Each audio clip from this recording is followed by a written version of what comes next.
Hello students, today our topic is networking, and this lecture we are going to discuss some concept related to unit 1 networking of its syllabus. So our first topic is e-learning. So what is e-learning? Basically in e-learning, E stands for electronic. So we can say that e-learning stands for electronic learning. Okay, e-learning stands for electronic learning.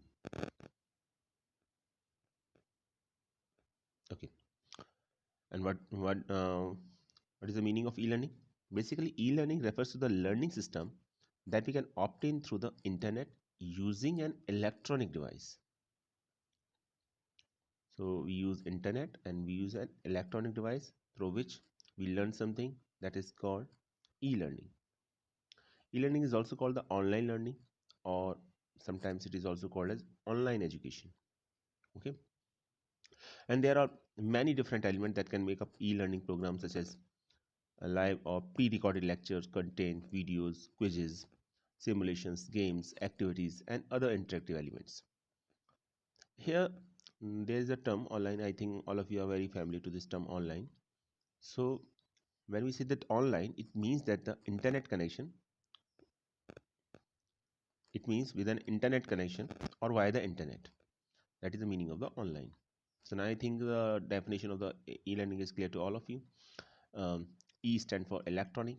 Okay, so we can say that e-learning refers to the learning system that we can obtain through the internet using an electronic system. Okay, or it is also called as online learning or online education.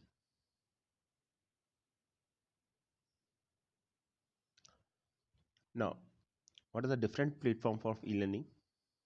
So, very important question for exam point of view. So, as you can see on the screen, that different platform for e-learning are given on the screen. So, people can do an online course by a widely variety of different platforms, such as MOOCs, means massive online open courses. For example, Coursera or FutureLearn. These are the MOOCs, means massive online open courses. Next is virtual learning environment. In short, it is called as VLE, such as Learn or Blackboard. Video streaming services such as YouTube. Now, in the pandemic situation of now this pandemic situation and now these days, so all of you now I think very familiar to the concept of e-learning.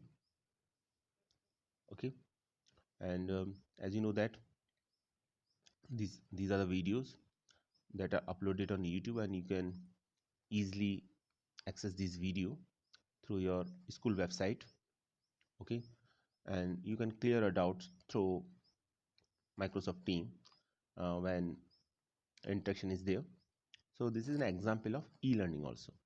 Okay, next is virtual instructor led training, that is called VILT.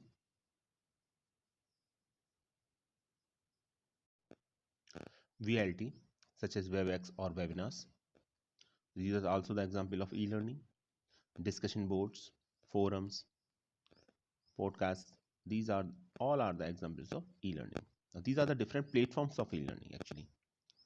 Okay, so if in examination it is that what are the different platforms of e-learning, you can uh, give these name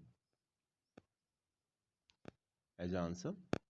So let us take another topic. I think now it is clear to all of you.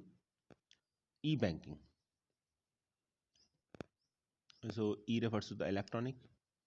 So when all the banking work when we done through electronically or using internet, it is called the e-banking in simple words.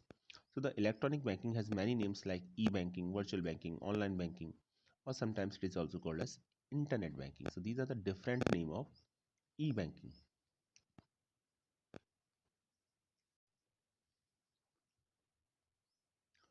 So it is simply the use of electronic and telecommunication network for delivering various banking products and services. For delivering various banking products and services.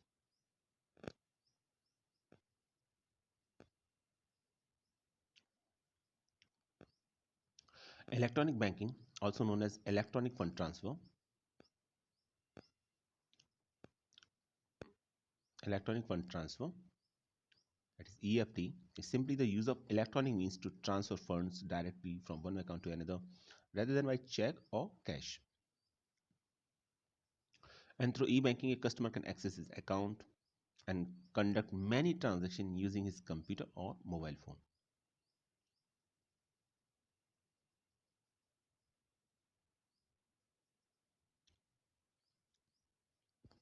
Now I think the concept of e-banking is clear to all of you.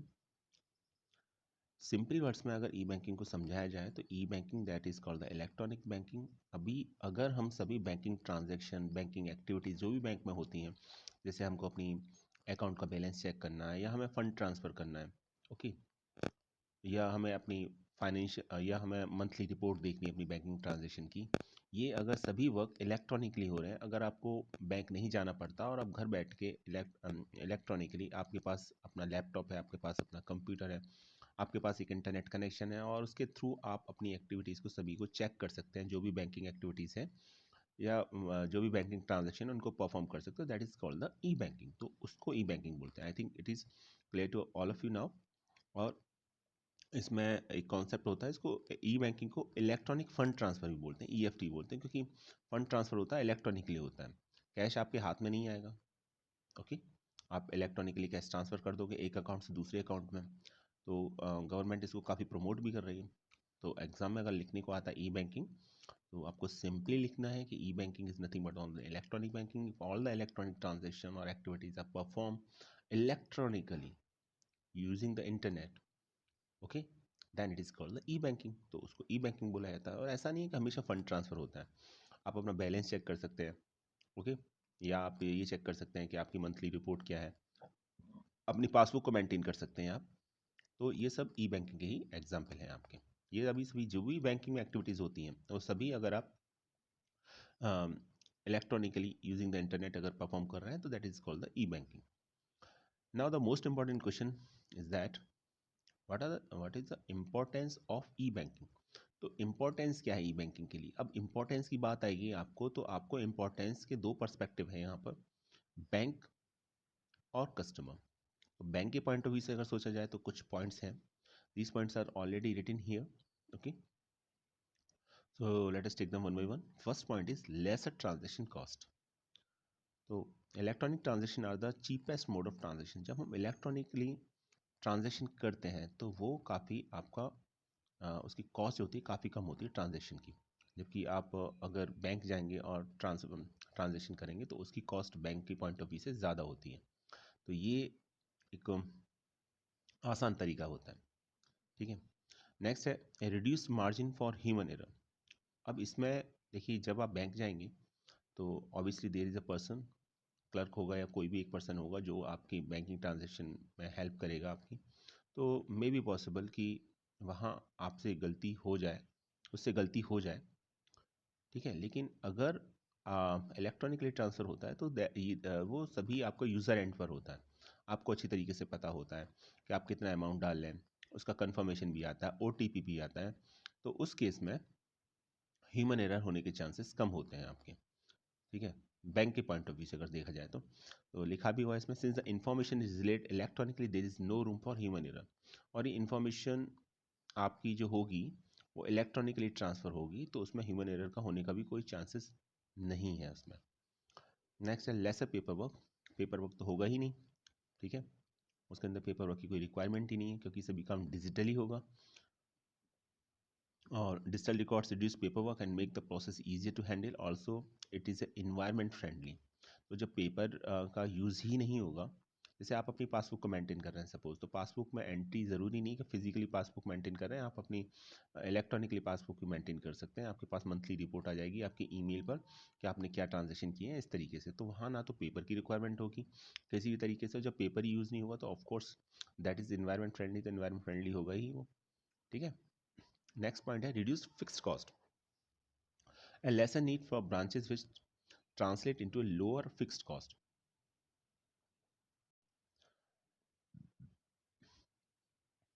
तो next point है reduce fix cost, A lesser need for branches which translate into a lower fixed cost. तो उसमें जो fixed cost है वो काफ़ी हद तक रिड्यूस्ड हो जाती है. ये भी एक एडवांटेज है बैंक को पॉइंट ऑफ व्यू से. More loyal customer since E banking service are customer friendly bank experience higher loyalty for इस कस्टमर. जो ई बैंकिंग होती है वो कस्टमर फ्रेंडली होती है, तो इससे क्या होता है आपकी लॉयल्टी कस्टमर की बढ़ती है बैंक के लिए. देखिए, जो कस्टमर है बैंक का, उसको बैंक नहीं जाना पड़ेगा. उसकी जितनी भी ट्रांजैक्शन है, जो भी इसकी इन्फॉर्मेशन है, जो भी इसकी रिक्वायरमेंट है, ठीक है, वो सभी वो घर पर बैठ के अपना आसानी से मैनेज कर सकता है. अपनी सभी बैंकिंग ट्रांजैक्शन, बैंकिंग एक्टिविटीज़ को परफॉर्म कर सकता है. तो ये यूज़र फ्रेंडली होता है, या हम ये इस बैंक के पॉइंट ऑफ व्यू से कहें तो कस्टमर फ्रेंडली होगा ये इन्वायरमेंट. तो जो बैंक सर्विस प्रोवाइड कराएगा ई बैंकिंग के थ्रू, तो उसके थ्रू उसकी लॉयल्टी बैंक के लिए ज़्यादा होगी as compare to normal process. तो नॉर्मल प्रोसेस में उतना नहीं होता. तो एक ये बैंक का पॉइंट ऑफ व्यू था. अब देखते हैं कस्टमर का क्या पॉइंट, कस्टमर के पॉइंट ऑफ व्यू से ई बैंकिंग की क्या इंपॉर्टेंस है. सबसे पहली बात है कन्वीनियंस. उसे कभी भी बैंक जाने की फिजिकल अपीयरेंस होने की ज़रूरत नहीं है. आप जानते हैं कि इस समय जो सिचुएशन है उसमें काफ़ी लोग फिजिकल सोशल डिस्टेंसिंग को फॉलो कर रहे हैं, ठीक है, और कोरोना की वजह से लोग आने जाने में हेजिटेट भी करते हैं. इन दैट केस ये आज की सिचुएशन में बहुत इंपॉर्टेंट हो जाता है कस्टमर के पॉइंट ऑफ व्यू से कि आपको कहीं भी फिजिकल अपीयर होने की ज़रूरत नहीं है. आपको फ़ंड ट्रांसफ़र करना है, आपको सैलरी देनी है अपने एम्प्लॉयज़ की, आपको फ़ीस जमा करनी है एज ए स्टूडेंट अपनी, ठीक है, तो या फिर आपको कोई भी एक बैंकिंग ट्रांजेक्शन करना है, तो आपको एटीएम जाने की भी ज़रूरत नहीं है. इवन बैंक तो छोड़िए, आपको एटीएम जाने की ज़रूरत नहीं है. आप इलेक्ट्रॉनिकली वो ट्रांसफ़र कर सकते हैं यूपीआई से, पेटीएम से, ठीक है, पेपाल से, इन सब से आप ट्रांसफ़र कर सकते हैं. ये सभी भी ई बैंकिंग की ही एग्जाम्पल्स हैं आपके, जिसके थ्रू आप ट्रांजेक्शन कर सकते हैं आपके. तो लिखा हुआ 24/7 365, और इसमें कोई टाइम लिमिट नहीं है. बैंक की अपनी एक टाइम लिमिट होती है, ठीक है.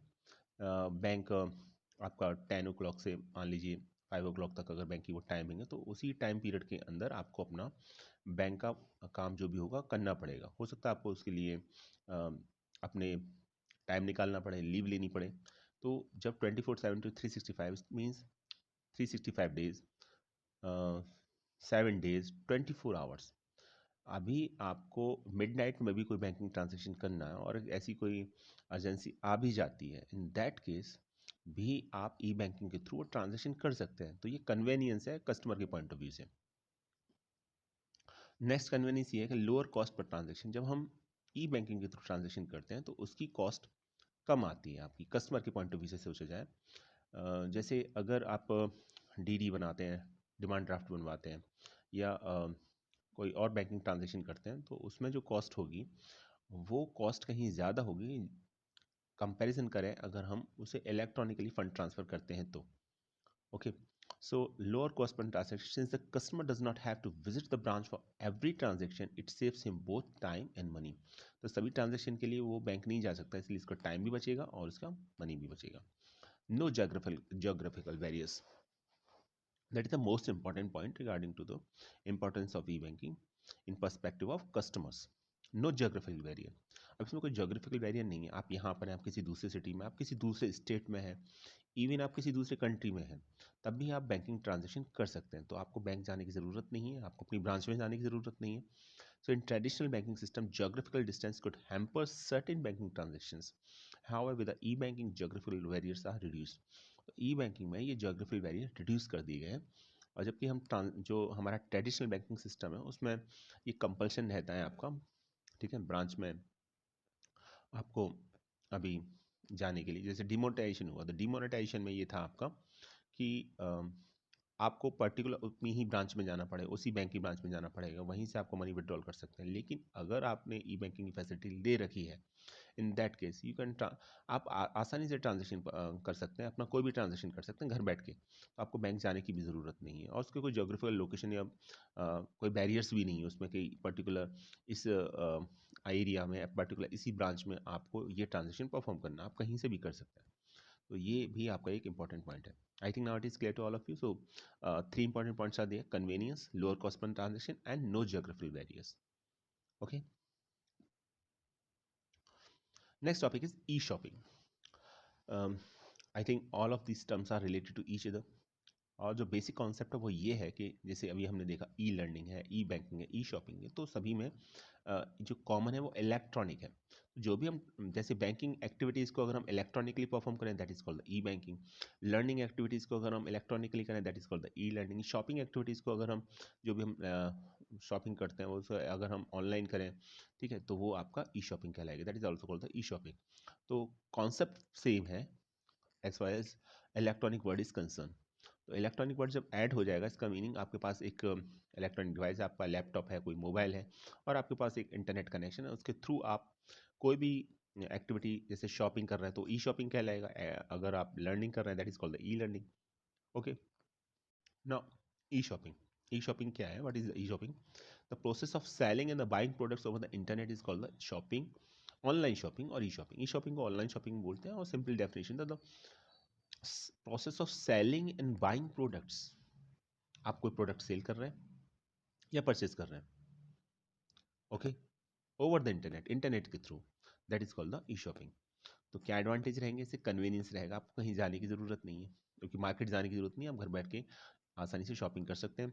इन्फॉर्मेशन एंड रिव्यूज़, आपको रिव्यूज़ मिल जाते हैं कस्टमर्स के, आपको पता चल जाता है प्रोडक्ट की क्वालिटी के बारे में, कस्टमर्स के क्या रिव्यूज़ हैं, क्योंकि जिन्होंने इसको यूज़ किया वो उसके बारे में रिव्यूज़ देते हैं, बताते हैं, आपको कंप्लीट इन्फॉर्मेशन भी मिल जाती है उसके बारे में हर तरीके से। प्राइस एंड द सिलेक्शन, तो लोअर प्राइस होता है जनरली, और आपके पास वैरायटी होती है, तो जब वैरायटी आपके पास होगी तो आप आसानी से सेलेक्ट कर सकते हैं। और कोई नो कंपल्शन शॉपिंग, तो कोई कंपल्शन नहीं रहता शॉपिंग में कि आपको परचेज करना। फॉर एग्जांपल आप मार्केट जाते हैं, किसी शॉप में जाते हैं, तो अ, एक कंपल्शन एक तरीके से अप्लाई हो जाता है कि नहीं, आप आए हैं तो आपको परचेज करना पड़ेगा, और नहीं करते हैं तो फिर आप वो एक कह सकते हैं हम।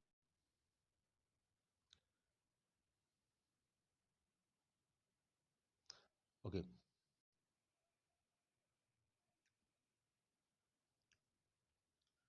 so the e-reservation or online reservation or e-reservation refers to the process that helps users reserve movies, train and airline tickets as well as hotel through the internet. अगर आप मूवीज़, ट्रेन, कोई भी मूवी, ट्रेन या airline ticket book करा रहे हैं internet के through, या होटल में कोई रूम बुक करा रहे हैं, तो that is called the E reservation. तो ई रिजर्वेशन कहलाएगा आपका इंटरनेट पर, आपको फिजिकल अपेयर होने की ज़रूरत नहीं है, आप बुक करा सकते हैं, that is an example of E reservation. जैसे रेलवे की वेबसाइट है irctc.co.in। अगर आप irctc.co.in पर जाते हैं तो आप ट्रेन टिकट बुक कर सकते हैं कहीं से कहीं के लिए भी। फॉर एग्जांपल आपको दिल्ली जाना, वाराणसी से दिल्ली जाना है, तो आप टिकट बुक कर सकते हैं irctc.co.in पर। आपको फिजिकल अपेयर होने की ज़रूरत नहीं है, फिजिकली अपेयर होने की ज़रूरत नहीं है रेलवे स्टेशन पर, और वहाँ से टिकट परचेज करने की ज़रूरत नहीं है। घर बैठे आप irctc.co.in पर टिकट बुक कर सकते हैं, कंफर्म कर सकते हैं वहाँ से। ये तो ये आपका एक कॉन्सेप्ट है ई रिजर्वेशन का। ऐसे ही कुछ वेबसाइट्स होती हैं, जैसे for example make my trip. तो मेक माई ट्रिप के थ्रू आप रेस्टोरेंट में कोई रूम बुक कर सकते हैं, रेस्टोरेंट में कोई टेबल बुक कर सकते हैं, होटल में कोई रूम बुक कर सकते हैं। तो वो आपकी एक कहीं आपको बिजनेस ट्रिप पर जाना है या पिकनिक पर जाना है, तो वहाँ कंप्लीट पैकेजेस भी होते हैं, तो आप वो पैकेज सेलेक्ट कर सकते हैं और घर बैठे आप उसको बुक कर सकते हैं। That is an also an example of e reservation.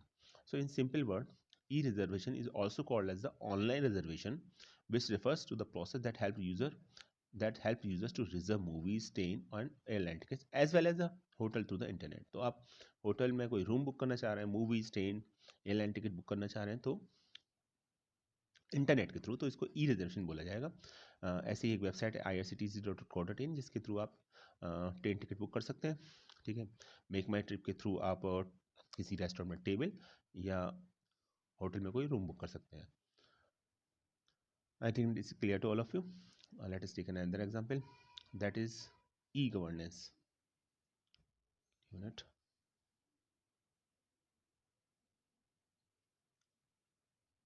E governance, so e-governance is the application of the information technology to the process of government functioning to bring about smart, moral, accountable, responsive and transparent governance। तो आपको ये word याद रखना है, smart. You have to remember this word smart, SMART. इसमें S stand for smart, M stand for moral, A refers for accountable, R for responsive, T for transparent governance. तो ये इसका ऑब्जेक्टिव ये है गवर्नेंस का। तो कोई भी गवर्नेंस से रिलेटेड कोई भी एक्टिविटी हो आपको, ठीक है, वो अगर आपको इलेक्ट्रॉनिकली अगर इसका एक ऑप्शन है तो that is called the e governance. For example अगर आपको आधार कार्ड बनवाना है आपका, या फॉर एग्जांपल आपको अपना इनकम टैक्स पे करना है इलेक्ट्रॉनिकली, तो these are the example of e governance. E governance के एग्जाम्पल है, तो आप मैनेज कर सकते हैं इलेक्ट्रॉनिकली। फिजिकल अपीयर होने की ज़रूरत नहीं है, आपको फिजिकली अपीयर होने की ज़रूरत नहीं है, और आप घर बैठ के इलेक्ट्रॉनिकली इंटरनेट कनेक्शन अगर आपके पास है तो आसानी से ये सब एक्टिविटीज़ कर सकते हैं। तो आपको जो वर्ड याद करना है, main focus on this word smart. तो जो मेन पॉइंट है गवर्नेंट फंक्शनिंग का वो ये है smart. Smart means in this S refers for smart, M for moral, A for accountable, R for responsive, and T for transparent governance। तो इसका मकसद यही है, objective of this E governance is कि एक स्मार्ट तरीके से, एक मोरल वे में जहाँ किसी तरीके को चीटिंग ना हो, अकाउंटेबल वे में अकाउंटेबिलिटी जहाँ पर की जा सके, दी जा सके, रेस्पॉन्सिव जहाँ आपको रेस्पॉन्स मिले, और एक ट्रांसपेरेंट गवर्नेंस हो जहाँ पर किसी भी तरह का कोई करप्शन ना हो। तो that is the basic objective of providing basic objective of e governance. E governance आपका एक इंफॉर्मेशन टेक्नोलॉजी की एक एप्लीकेशन है, ICT, इंफॉर्मेशन कम्युनिकेशन टेक्नोलॉजी की, जहाँ पर गवर्नमेंट की जो फंक्शनिंग होती है तो इसमें ये पॉइंट्स इन्वॉल्व होते हैं। दीज पॉइंट्स आर इन्वॉल्व, तो ये पॉइंट्स आपके इन्वॉल्व होते हैं। Now I think it is clear to all of you. So हम शॉर्ट में ऐसे बोल सकते हैं, अगर हमको डिफाइन नहीं करना है इसको एक लाइन के अंदर, कि e governance is the use of electronic means to promote good governance. तो इलेक्ट्रॉनिक्स वे में अगर हम गुड गवर्नेंस चाहते हैं, हम मेंटेन करना चाहते हैं, या गुड गवर्नेंस देना चाहते हैं, या प्रमोट करना चाहते हैं उसको, तो उसको ई गवर्नेंस बोला जाता है इलेक्ट्रॉनिक मीन्स के थ्रू। तो इलेक्ट्रॉनिक मीन्स में मोस्ट एडवांटेज ये रहता है, सबसे बड़ा एडवांटेज ये रहता है कि आप जो भी गवर्नमेंट की पॉलिसीज़ हैं उनको देख सकते हैं, रेस्पॉन्स दे सकते हैं, अडॉप्ट कर सकते हैं उनको, ठीक है। और इसमें मिनिमम करप्शन होता है क्योंकि ओपन फोरम होता है यहाँ पर। तो बीच में कोई मीडिएटर नहीं होता है यहाँ पर किसी भी तरीके का। तो ये एक सबसे बड़ा एग्जाम्पल है ई गवर्नेंस का। तो अब इसके बेनिफिट्स, जैसा मैं बात कर रहा था आपको, तो बेनिफिट्स हैं यहाँ पर। रिड्यूस करप्शन, करप्शन नील होगा इसके अंदर, कोई करप्शन नहीं होगा क्योंकि आपको डायरेक्ट किसी पर्सन से इंटरेक्ट करने की ज़रूरत नहीं है। वेबसाइट इज़ देयर, आप अपनी इन्फॉर्मेशन दे सकते हैं, शेयर कर सकते हैं, फॉर्म फिलअप कर सकते हैं। तो इससे करप्शन रिड्यूस होता है, इसलिए जो गवर्नमेंट है वो भी ई गवर्नेंस पर ही फोकस करती है हमारी मेनली। हाई ट्रांसपेरेंसी रहती है, सब कुछ ओपन रहता है, ओके।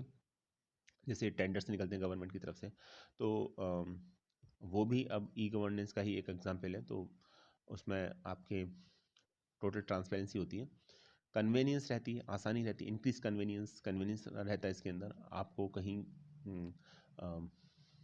गवर्नमेंट एजेंसीज के पास फिजिकली अपेयर होने की ज़रूरत नहीं है। घर बैठ के आप आसानी से मॉनिटर कर सकते हैं, चीज़ों को देख सकते हैं, समझ सकते हैं। इन्फॉर्मेशन भी दे रखी होती है आपके पास। ग्रोथ इन जीडीपी में ग्रोथ होती है इसके थ्रू। ई गवर्नेंस का अगर कॉन्सेप्ट जहाँ जहाँ भी अप्लाई है तो जीडीपी में वहाँ ग्रोथ आई गई, ग्रोथ मिली है, वहाँ पर अच्छी खासी ग्रोथ मिली है। तो इसलिए गवर्नमेंट का भी फोकस ई गवर्नेंस की तरफ ही है हमारा। Direct participation of the constituents, तो डायरेक्ट पार्टिसिपेशन रहता है इसके अंदर। Reduce in overall cost reduce होती है, ठीक है, क्योंकि नंबर ऑफ पीपल्स को बहुत ज़्यादा हायर नहीं करना पड़ता, एक अलग से सेटअप मेंटेन करने की ज़रूरत नहीं, वेबसाइट के थ्रू बहुत आसानी से चीज़ें मेंटेन हो जाती हैं। एक्सपेंडेड रीच ऑफ गवर्नमेंट की जो रीच है, पहुंच है, वो काफ़ी जो एरियाज़ होते हैं वहाँ आसानी से पहुंच सकते हैं, क्योंकि वेबसाइट को तो आपके पास एक लैपटॉप है या कंप्यूटर है और आपके पास इंटरनेट कनेक्शन है, तो आप कहीं भी इंडिया के किसी भी, फॉर एग्जांपल इंडिया का ही एग्जांपल लेते हैं, तो आप किसी भी कॉर्नर पर हैं वहाँ से गवर्नमेंट की पॉलिसीज़ के बारे में जान सकते हैं, समझ सकते हैं, देख सकते हैं। वहाँ पर उसका ऑफिस है नहीं है, इट डजंट मैटर, ठीक है। तो ये एक इसका एग्जाम्पल है। अब जैसे इसका एक वेबसाइट है UID AI.gov.in, तो आपको अगर अपना आधार कार्ड बनवाना है तो ये इसके लिए वेबसाइट है, यहाँ से आप अप्लाई कर सकते हैं, देख सकते हैं। ठीक है, उसके बारे में आपको इनकम टैक्स फिल करना है तो incometax.india.filling.gov.in। यहाँ ये ध्यान रखिए, डोमेन नेम GOV है, ये गवर्नमेंट को रिप्रेजेंट करता है और इन इंडिया को रिप्रेजेंट करता है, तो ये भी पॉइंट आपको याद रखना है। Next point is e groups. E groups क्या है?